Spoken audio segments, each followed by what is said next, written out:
তো মালর ব্যাপারে Islamic concept হইল গিয়া যে মালর আমরা নিজরে মালিক মনে করতাম না, মালর আসল মালিক আল্লাহ। ওয়া আতুহুম মিন মালিল্লাহিল্লাযী আতাকুম, তুমি তাই তারারে ও মালটা কি দেও যে মাল আল্লাহ তাআলা তোমাদের দিয়েছে, আল্লাহ তাআলার মালটা কি দেও যেটা আল্লাহ তাআলা তোমাদের দিয়েছে। মাল দেখবা হইছে আল্লাহ তাআলার মাল, আর আমরা সেকেন্ডারি মালিক বানানি হইছে।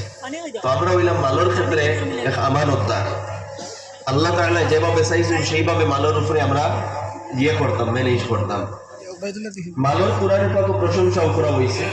আল্লাহ তাআলা ফরমাইতে জাআলাল্লাহু লাকুম কিয়ামা, মালটা তোমাদের মজবুতির জরিয়া বানানি হয়েছে। আর সেই সাথে মালের ব্যাপারে উম্মতরে সচেতন করা হয়েছে। ইন্নামা আমওয়ালুকুম ওয়া আওলাদুকুম ফিতনা, তোমাদের মাল এবং তোমাদের আওলাদ হইলা তোমাদের পরীক্ষার বস্তু।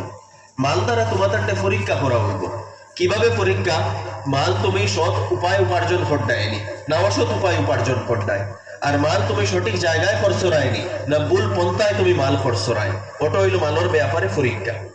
এখন মালের এই পরীক্ষার মধ্যে আমরা উত্তীর্ণ কিভাবে হইতাম, এই ব্যাপারে দুইটা বুনিয়াদী নীতি আমরা দেওয়া হয়েছে।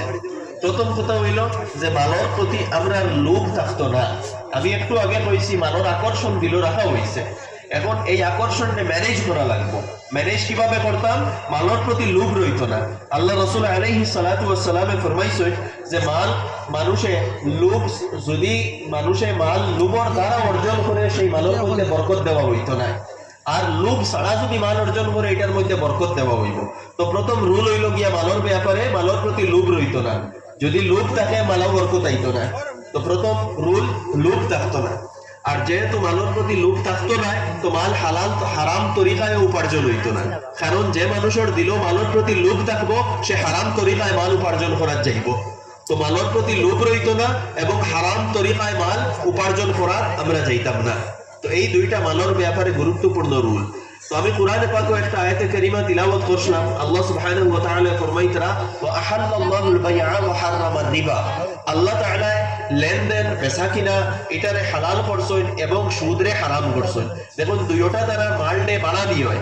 তো আল্লাহ তাআলা মাল বাড়ানির একটা পন্থারে হারাম করছেন, এটা হইল সুদ। সেটা হারাম করছেন, আমি সেই দিকে আলোচনা করা যাইতাম না, লম্বা হয়ে যায়। বইটা হইল জুলমের উপরে ভিত্তি করিয়া।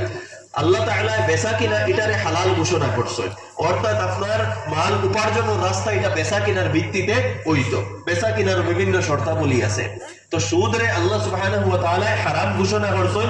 সুদটা কি আমরা বাঁচিতাম? সুদের বিভিন্ন পদ্ধতি হল আমরা সমাজে প্রচলিত আছে। একটা প্রচলন হইল গিয়া যে জমিন আপনার বন্ধক রাখা। জমিন বন্ধক রাখা এটাও সুদের একটা আপনার প্রচলিত আপনার পন্থা। একজনে পয়সা খরচ দিলা এবং তাই একজনে পয়সা খরচ দিলা এবং জমিন ওখান রাখলা এবং পরে খেত করি খাইতরা। আল্লাহ রাসূল আলাইহিস সালাতু ওয়াস সালামে ফরমাইছেন কুল্লু খারদিন জাররা নাফআন ফাহুয়া রিবা, প্রত্যেক খরচ যার দ্বারা আপনি কোনো ফায়দা উপার্জন করবা এটা সুদ হই যাইব, আপনি ফায়দা উপার্জন করতে পারতে নাই। 2 নম্বর, শেয়ার মার্কেটের ব্যাপারে আলাদা একটা টপিক আমারে দেওয়া হয়েছে।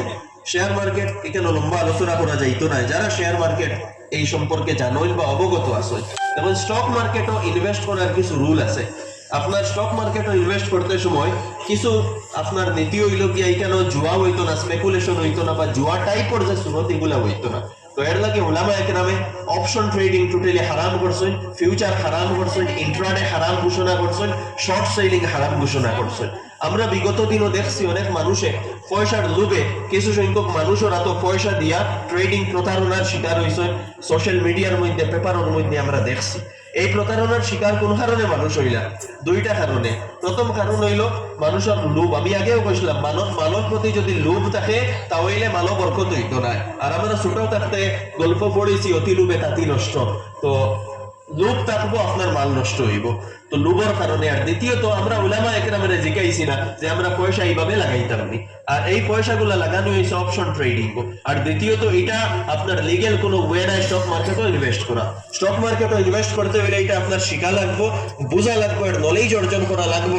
চাহে আপনি ফ্রিতে শিখুন, চাহে পেইড কোর্সও শিখুন, যেভাবে আপনি শিখুন, আপনি শিখিয়ে আপনি স্টক মার্কেটও ইনভেস্ট করতা। তার প্রসেস হইলো আপনার ট্রেডিং অ্যাকাউন্ট বানাইতা, ডিমেট অ্যাকাউন্ট আপনার থাকতো, এরপরে আপনি নিজে ট্রেড করতা এবং এটা শিখা লাগবো, বোঝা লাগবো। এটা কোনো সহজ জিনিস নয়।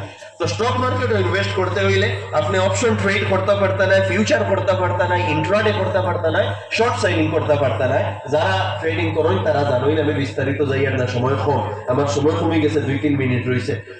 এরপরে একমাত্র আপনি লাগাইতে পারবা ইকুইটি ডেলিভারি অপশন আপনি লাগাইতে পারবা, ইকুইটি ডেলিভারির মধ্যে লাগাইতে পারবা, এছাড়া লাগাইতে পারতা না। আর ও কোম্পানিগুলাত লাগাইতে পারবা যে কোম্পানিগুলো শরিয়া কমপ্লায়েন্ট, অর্থাৎ হালাল কোম্পানি। ওলামা একরামে 60টা ক্রাইটেরিয়া দিছে। এই ব্যাপারে আমি আর আলোচনা যাই আর না। একটা অ্যাপ আছে ইসলামিক স্টক অ্যাপ, ও অ্যাপও আপনি যদি সার্চ করেন আপনি পাইলেইবা আপনার কোম্পানিটা শরিয়া কমপ্লায়েন্ট কিনা, তার ক্রাইটেরিয়া আছে। এগুলা লম্বা ডিসকাশন কেন আলোচনা করা যাইতো না। তো স্টক মার্কেটে ইনভেস্ট করতে হইলে এই শর্ট আমি সংক্ষেপে আমি কিছু রুলস বর্ণনা করলাম। বিস্তারিত জানবার হইলে আমার লগে ব্যক্তিগত যোগাযোগ করতে পারবা, ওলামা একরামরে জিজ্ঞাইতে পারবা।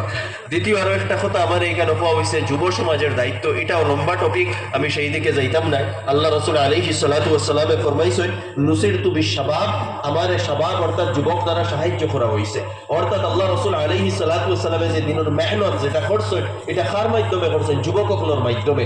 40 বছর বয়সে দুনিয়ার মধ্যে যে নবুয়তের দায়িত্ব আল্লাহ রাসূল আলাইহিস সালাতু ওয়াস সালামরে দেওয়া হয়েছে, এই দায়িত্বরে আগুয়াইয়া লইয়া যাইতে গিয়া পিছনে যে টিম আসলো সাহাবা একরাম রিদওয়ানুল্লাহি তাআলা আলাইহিম আজমাইন, এই টিম হইল যুবকগুলোর টিম। এরা সবর ব্যাপারে আমরা জানা, পড়া এবং বোঝা জরুরি। তো আমরা বিশেষ করে যুবক যারা, এখানে আমি অনুরোধ করবো যে যুবক সকল তুমি তাই নিজরে তাকওয়াওয়ালা বানাও, তুমি তাই গুনাহ থেকে নিজরে পাক এবং সাফ বানাও এবং দিনের জ্ঞান অর্জন করো।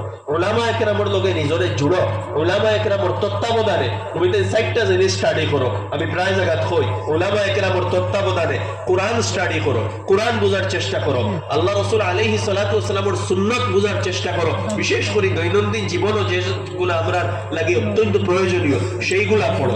আল্লাহ রাসূল আলাইহিস সালাতু ওয়াস সালামের সিরাত পড়ো, আল্লাহ রাসূল আলাইহিস সালাতু ওয়াস সালামের জীবন কিভাবে আসলো, ভেরিয়াস ডাইমেনশন আল্লাহ রাসূল আলাইহিস সালাতু ওয়াস সালামের জীবনের, সেইগুলা স্টাডি করো। আর 4 নম্বর সাহাবা একরাম রিজওয়ানুল্লাহি তাআলা আলাইহিম আজমাইনের জীবনকে স্টাডি করো। আসহাবি কান নুজুম, আমার সাহাবী আল্লাহ রাসূল ফরমাইছেন আমার সাহাবা আকাশের তারকা সদৃশ, তার জীবন আমরা স্টাডি করতে লাগবো এবং তারার যে এগুলা আমরা জীবন থেকে পাইমু, আমরা পড়িমু, শিখমু, ওগুলা নিজের জীবনে বাস্তবায়িত করো। তাকওয়াওয়ালা যুবক নিজরে গড়িয়া তোলো, গুনাহ থেকে বাঁচো, উদ্দেশ্যপূর্ণ জীবন তোমার গড়িয়া তোলো এবং নিজের মধ্যে স্কিল গড়িয়া তোলো এবং উম্মতের স্বার্থে নিজের জীবনকে উৎসর্গিত করো। আমার দোস্ত বল, যুবক ভাই হল, আমি আর কথা দীর্ঘ করিয়ার না, 10 মিনিট সময় দেওয়া হয়েছিল, শেষ হয়ে গেছে। আল্লাহ সুবহানাহু ওয়া তাআলা ওয়া হুনা থেকে বেশি আমল করার তৌফিক দান করুক। ওয়া আখিরু দাওয়ানা আলহামদুলিল্লাহি রাব্বিল আলামিন।